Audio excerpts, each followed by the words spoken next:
Le chantier est d'ampleur.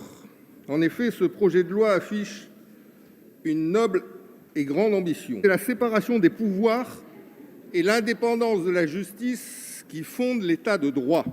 Je ne suis pas magistrat non plus, donc j'ai une expertise proche de zéro.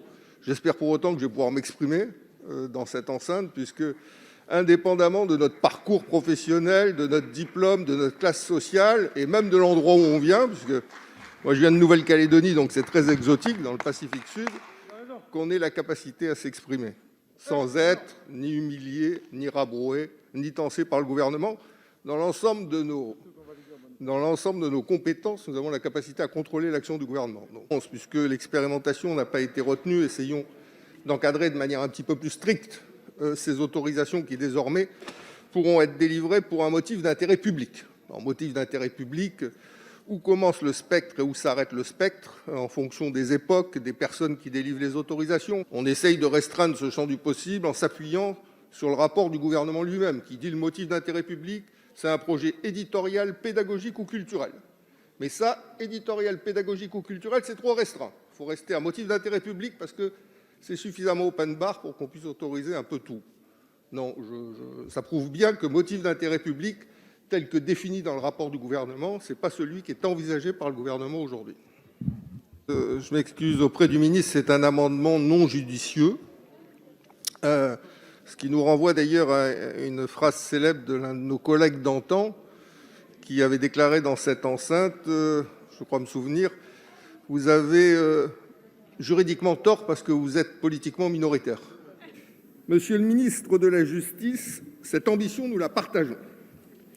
Et nous sommes heureux que vous la partagiez avec nous désormais, puisque vous déclariez il y a peu: j'ai davantage confiance dans la cuisine de mon pays que dans sa justice. La formule est un peu facile, mais la cuisine française nous est enviée dans le monde entier, mais pas la justice.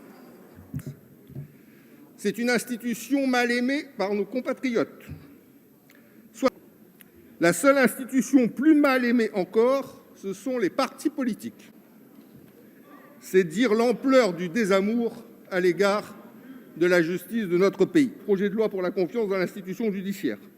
Une confiance dont vous avez réduit le champ d'application à la portion congrue, puisque la quasi-totalité des dispositions qui nous ont été soumises concernent la procédure pénale, c'est-à-dire seulement 25% des affaires judiciaires. Nous sommes également réservés, monsieur le ministre, sur la généralisation des cours criminelles départementales, dont le Parlement a décidé de l'expérimentation il y a moins de 18 mois. Ce même Parlement qui déciderait de mettre aujourd'hui un terme à la dite expérimentation, alors même qu'un bilan devait lui être présenté en 2022 avant toute décision. Sur la réduction automatique des peines, monsieur le ministre, nos concitoyens n'y comprennent plus rien. Alors, monsieur le ministre, votre texte ne restaurera nulle confiance dans l'institution judiciaire. Après le vote. La confiance, monsieur le ministre, elle ne se décrète pas, elle ne se légifère pas, elle se construit.